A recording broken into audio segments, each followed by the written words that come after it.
والو خان ایک ہفتے سے یا 2 ہفتے سے زیادہ اندر نہیں رہے. کھوسا صاحب، عمران خان صاحب بہت جلد باہر نکلتے ہوئے دکھائی نہیں دے رہے. کیا آپ کو لگتا ہے کہ خان صاحب 1.5 سال کی جیل جیلنے کی سکت رکھتے ہیں؟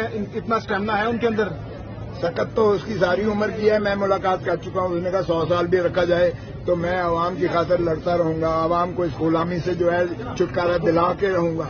تو اس لیے اسے جان کی پرواہ نہیں ہے. وہ آپ کو پتہ ہی ہے، ضدی بھی ہے اور وہ اسپورٹس مین بھی ہے. باقی رہا یہ آپ کی غلط فہمی ہے کہ 1.5 اس ملک میں تو اگلے دن پتہ نہیں ہوتا. اگر 9 مئی نہ ہوا ہوتا تو آج خان کا جو ہے آسمان پر ہوتا. اس لیے یہاں کچھ بھی ہو سکتا ہے.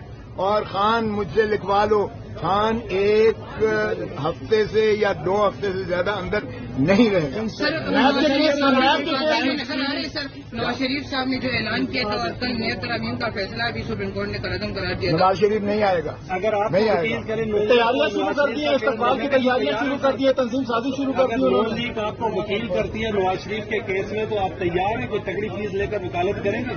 اب آپ نے یہ سوال کیا جو میری پارٹی کہتی ہے کہ تو اب تم عمران خان کے وکیل کیوں بنے ہو.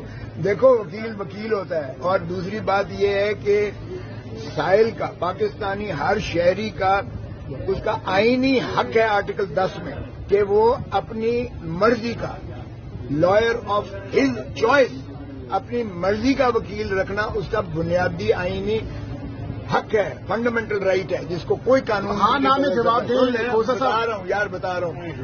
یہ پہلے بھی نواز شریف نے مجھے کہا تھا جدے سے، تو میں نے ان کے صدر جو ہے جاوید ہاشمی، اس وقت مسلم لیگ نون کا صدر تھا، میں نے اس کی وکالت کی تھی.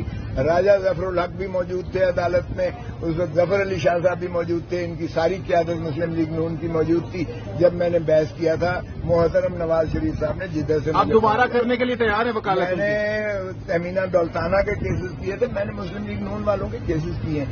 ارے بھائی کہیں تو صحیح، دیکھا